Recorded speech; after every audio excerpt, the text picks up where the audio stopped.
दोस्तों नमस्कार। मैं नाथ सुनांचली कथा कहानी और उपन्यास के संग के साथ पुनः हाजिर हूँ। दोस्तों इस समय हम लोग सुन रहे हैं उपन्यास चित्रलेखा, जिसे लिखा है भगवती चरण वर्मा ने। दोस्तों मैं अब तक इस उपन्यास के 5वें परिच्छेद तक का वाचन अपने वाचन के पिछले क्रम में कर चुका हूँ। आज लीजिए सुनिए उपन्यास चित्रलेखा के 6वें परिच्छेद का वाचन मेरे अर्थात नाथ सुनांचली के स्वर में। अपमानित और पराजित योगी को नया अनुभव हुआ। उस अनुभव की तीव्रता से वह निस्तेज हो गया। उसने कभी कल्पना तक न की थी कि वह पराजित हो सकता है, और फिर पराजित होना एक स्त्री से। और यह स्त्री भी कौन? एक साधारण सी नर्तकी।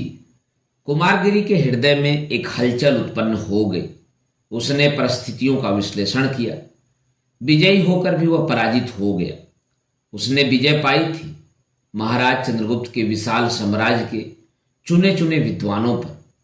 वह पराजित हुआ था अंधकार से, और अंधकार से पराजित होना तो स्वाभाविक ही है। स्त्री से तो बड़े बड़े साधक पराजित हुए हैं, पर वे सब स्त्री के क्षेत्र में पराजित हुए थे, ज्ञान में नहीं।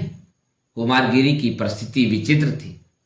विजय और पराजय दोनों स्वाभाविक है, पर यह पराजय भी विचित्र थी। स्त्री ने अपने ज्ञान से कुमारगिरी को शायद पराजित नहीं किया था, उसने कुमारगिरी को पराजित किया था। अपनी उदारता से सोने का विजय मुकुट कुमारगिरी के मस्तक को अब भी सुशोभित कर रहा था। कुमारगिरी को उस मुकुट की याद हो आई। कुमारगिरी को क्रोध हुआ। उसने मुकुट अपने सिर से उतारकर पृथ्वी पर पटक दिया। इसके बाद उसने फिर सोचना आरंभ किया। पराजय, यह शब्द उसके क्षेत्र में न था। विजय के लिए उसने सांसारिक सुखों को तितांजलि दे दी थी। विजय के लिए उसने गहरी तपस्या की थी। फिर भला पराजय क्यों? कुमारगिरी उठ खड़ा हुआ। नहीं, पराजय असंभव है। मैं पराजित हो ही नहीं सकता। क्या मेरी साधना का अंत पराजय होगा? कभी नहीं, कभी नहीं। कुमारगिरी की आंखें धूल में पड़े हुए स्वर्ण मुकुट पर पड़ी। कुछ देर तक अविचलित भाव से उसने मुकुट की ओर देखा। उसे ऐसा प्रतीत हुआ मानो मुकुट कह रहा था, योगी तुम पराजित नहीं हुए, तुम विजयी हो। योगी के शरीर में एक प्रकार का कंपन सा दौड़ गया। कुमारगिरी धीरे धीरे उस मुकुट की ओर बढ़ा। उसके पास पहुंचकर वह रुक गया। विजय युक्त पराजय, कितनी विचित्र समस्या है। क्या मुझको इस विजय उपहार पर कोई अधिकार है? सारी सभा के दृष्टि में मैं उस स्त्री से पराजित हुआ हूं। यह मुकुट उस स्त्री को पहना दिया गया था। यह मुकुट जूठन है। कुमारगिरी ने अपना मुंह फेर लिया। उसने वहां से चले जाने का प्रयत्न किया, पर उसके पैर न उठे। मुकुट वहां पड़ा हुआ था। चांदनी का उज्ज्वल तथा श्वेत प्रकाश उसकी शोभा को सहस्त्र गुना बढ़ा रहा था। कुमारगिरी ने मुकुट की ओर फिर देखा, पर मुझको यह मुकुट कैसे मिला? जिसको सारी सभा विजयी समझती है, यदि वही अपने को मुझसे पराजित समझे, तो फिर विजय किसकी? मेरी? नर्तकी, तुमने मुझसे पराजय स्वीकार की, यह क्यों? इसलिए कि मैं तुमसे पराजित हुई। योगी चौंक उठा। सामने चित्रलेखा खड़ी थी। उसके मुख पर मधुर मुस्कान किलोल कर रही थी। उसकी आंखें हंस रही थीं। विचित्र बात है योगी कि पराजित प्रफुल्लित है और विजयी व्यग्र है। कुमारगिरी ने कुछ कहा नहीं। वह मुकुट की ओर देख रहा था। यह क्या? विजय मुकुट धूल में पड़ा है। योगी, क्या तुम्हें अपनी विजय स्वीकार नहीं है? चित्रलेखा की मुस्कुराहट लोप हो गई थी। बड़ा कठिन प्रश्न था। आत्माभिमानी योगी के लिए अपनी पराजय स्वीकार करना असंभव था। फिर भी उसने कोई उत्तर नहीं दिया। चित्रलेखा ने मुकुट उठा लिया। उद्धत योगी, तुम्हें पराजित करना मेरे लिए असंभव है, इतना विश्वास रखो। उसने मुकुट कुमारगिरी के मस्तक पर रख दिया। जिस मुकुट को वह फेंक चुका था, उसको फिर से पहनते हुए कुमारगिरी हिचका नहीं। उसने इसका विरोध तक न किया। इस समय कुमारगिरी ने नेत्र बंद कर लिए थे। वह कुछ सोच रहा था। योगी, क्या सोच रहे हो? इस बार कुमारगिरी ने अपने नेत्र खोले। नर्तकी चित्रलेखा, तुम समझती हो कि तुमने मुझे पराजित किया है, इसलिए तुम बार बार मेरा अपमान कर रही हो, पर यह तुम्हारी चेष्टा तथा धारणा व्यर्थ है। योगी संसार छोड़ चुका है, मान अपमान से उसका कोई संबंध नहीं रह गया है, फिर तुम यह सब व्यर्थ कर रही हो। चित्रलेखा ने शांत भाव से उत्तर दिया, योगी, तुम्हारी यह धारणा अनुचित है। मैं फिर कहती हूं कि तुम्हें पराजित करने की न तो मुझ में क्षमता है और न शक्ति। कुमारगिरी ने चित्रलेखा पर अपनी आंखें गड़ा दी। कुछ क्षणों के लिए उसने अपने सामने खड़ी हुई विचित्र स्त्री चित्रलेखा को अनिमेष दृगों से देखा। उसका पीला मुख एकाएक लाल हो गया, उसका निश्चल तथा स्थिर शरीर एकाएक सिहर उठा। उसने चित्रलेखा का कोमल हाथ जोर से पकड़कर कहा, नर्तकी, सच कहना कि फिर तुम यहाँ छाया की भांति क्यों चली आई हो? इस प्रकार यहाँ भी मुझको लज्जित करने में तुम्हारा क्या ध्येय है? आवेश में कुमारगिरी का सारा शरीर कांप रहा था। चित्रलेखा बिल्कुल मिली खड़ी थी। उसके नेत्र कुमारगिरी के नेत्रों से मिले हुए थे। चित्रलेखा के अलसाए से नेत्रों में न जाने कहाँ की मदिरा थी।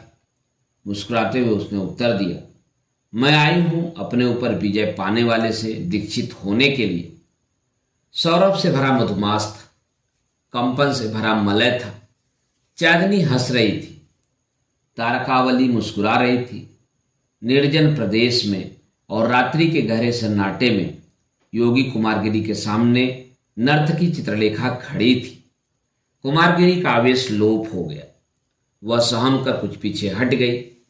दबी हुई जबान से उसने कहा, सुंदरी, मुझसे दीक्षित होने के अर्थ पर भी कभी तुमने विचार किया है? चित्रलेखा हंस पड़ी। उसकी हंसी का माधुर्य विचित्र था। उसमें सजीव सौंदर्य से भरा संगीत था।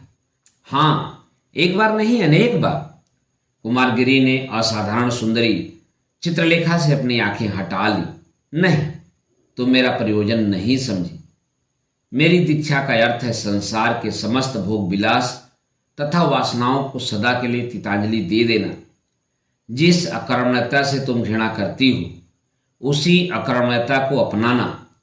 जिस शुष्क साधना की तुम हंसी उड़ाती हो, उसी शुष्क साधना में अपने कोमल शरीर को तपाना। चित्रलेखा मौन थी। वह यह सोच रही थी कि वह क्या उत्तर दे। नर्तकी होते हुए भी, दर्शन के विकृत सिद्धांतों की दासी होते हुए भी चित्रलेखा को झूठ बोलने का अभ्यास न था। उसकी आत्मा का उत्तर था नहीं। उसके हृदय में प्रेरणा थी। हाँ, हृदय ने विजय पाई। उसने चित्रलेखा को जीवन का सबसे बड़ा झूठ बोलने को बाध्य किया। योगी, इस सबके लिए तैयार होकर आई हो? इसके लिए तैयार होकर आई हो? कुमारगिरी निष्प्रभ हो गया। सुंदरी, तुम भूल रही हो। जो कुछ तुम करने के लिए प्रस्तुत हो वह बड़ा कठिन काम है।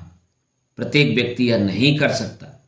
जानती हो, ममत्व का विस्मरण कितना दुसाध्य कार्य है। तुम इसे कर न सकोगी।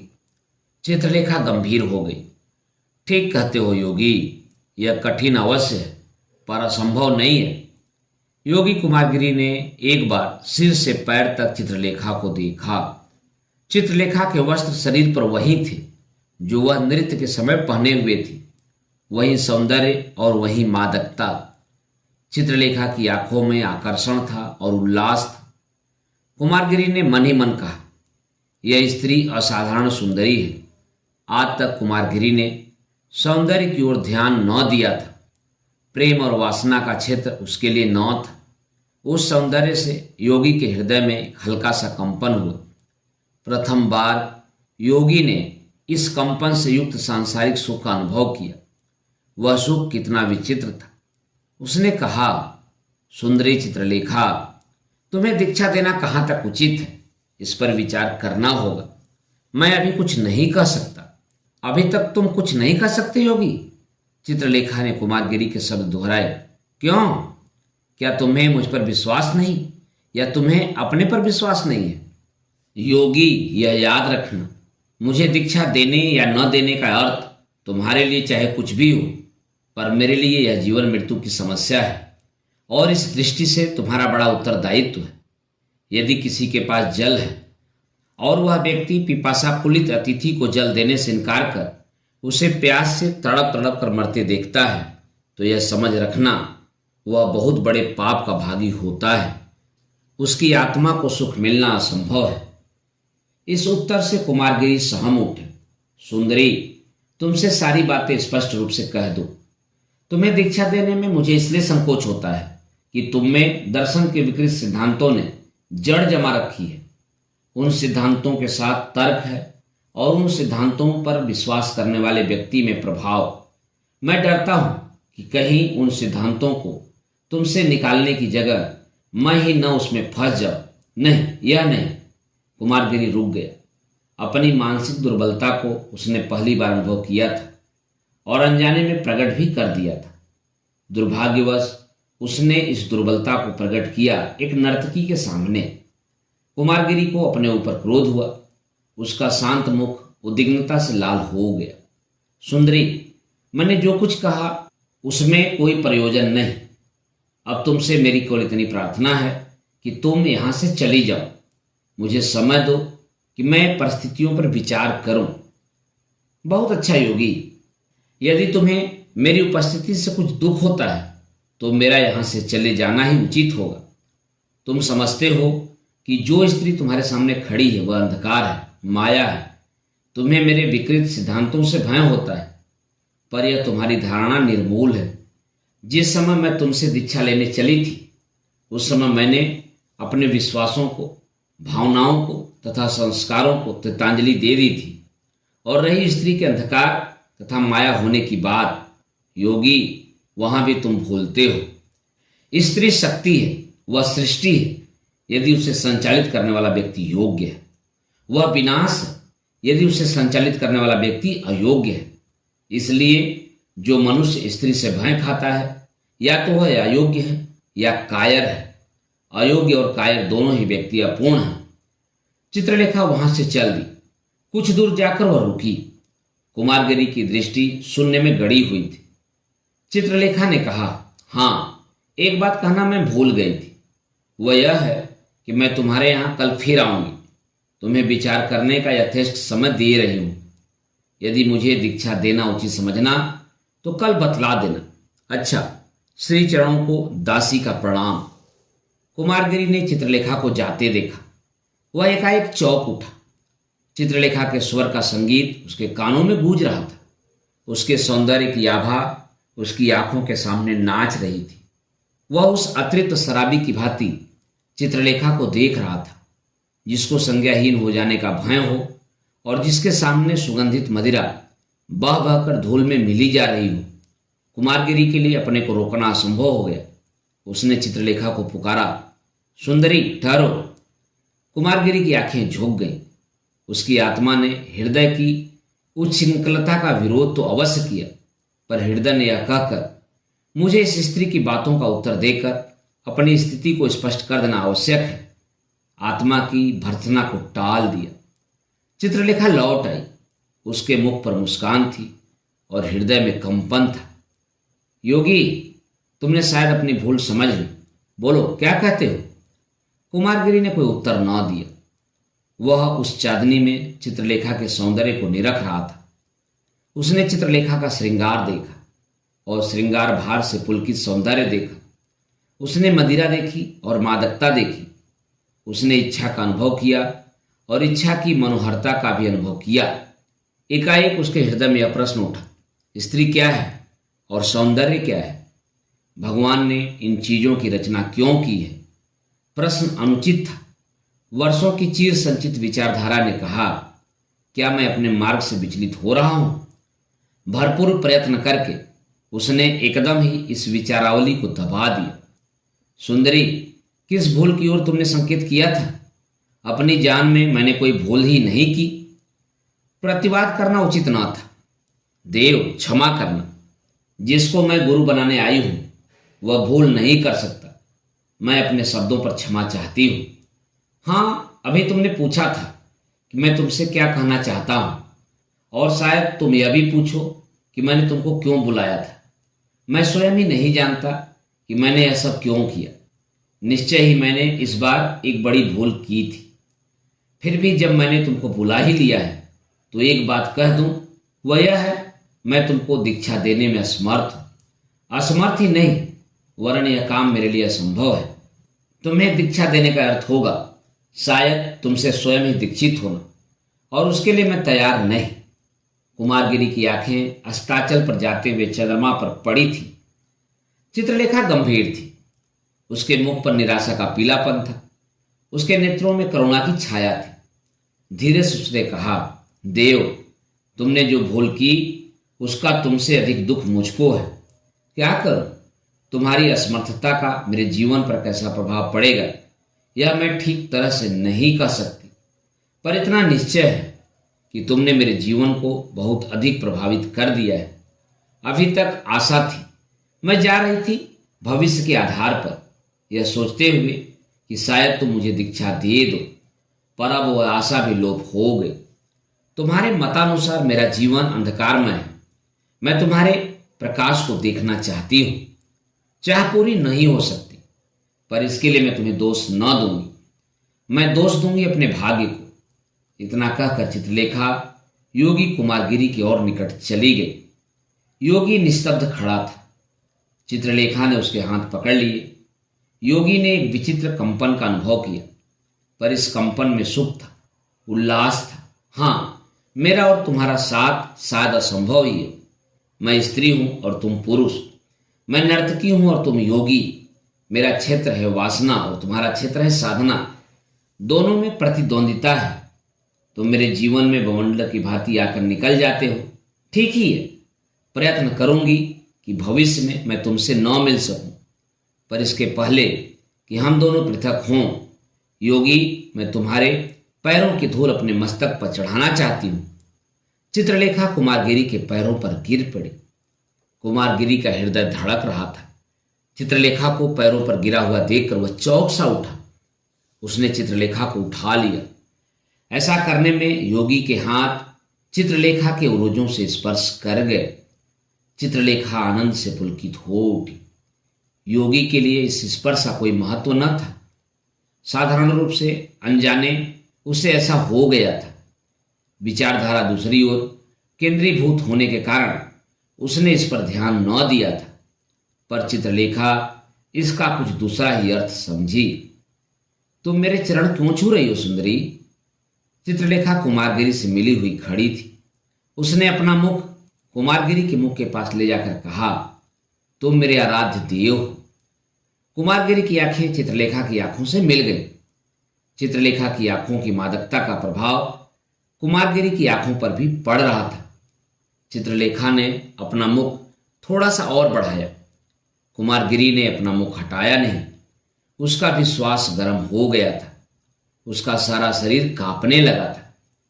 इसी समय कुमारगिरी को सुनाई पड़ा, गुरुदेव। कुमारगिरी चौंक उठा।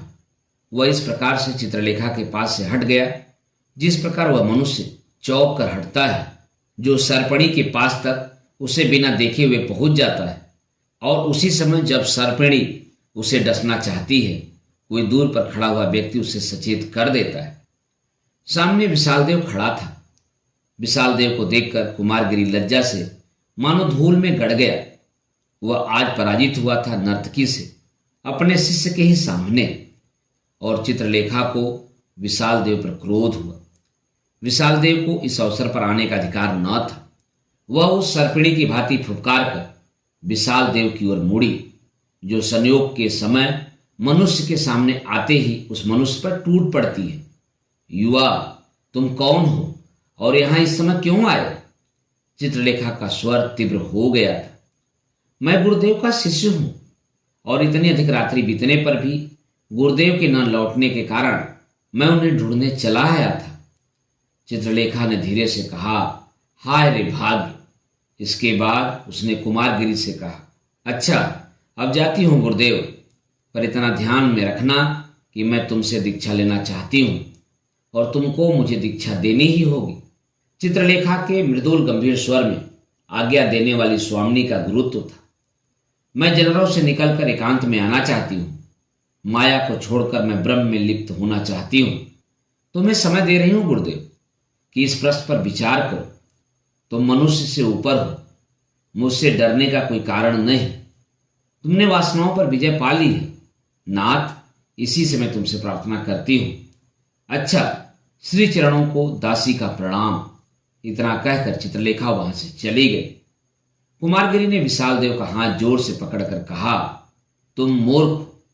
उस समय चंद्रमा अस्ताचल के नीचे उतर रहा था। दोस्तों, अभी आप सुन रहे थे भगवती चरण वर्मा के लिखे गए उपन्यास चित्रलेखा के 6वें परिच्छेद का वाचन मेरे अर्थात नाथ सुनांचली के स्वर में। दोस्तों, इस उपन्यास के आगे के भागों का वाचन आप मेरे वाचन के अगले क्रम में सुन सकते हैं। तो जुड़े रहिए कथा कहानी और उपन्यास के साथ। दोस्तों, अगर आप इस उपन्यास को सुनना चाहते हैं तो आप कथा कहानी और उपन्यास के प्लेलिस्ट में आकर चित्रलेखा को ओपन कीजिए और क्रम से पूरे उपन्यास को मेरे स्वर में अर्थात नाथ सोनांचली के स्वर में सुन लीजिए। धन्यवाद। नमस्कार।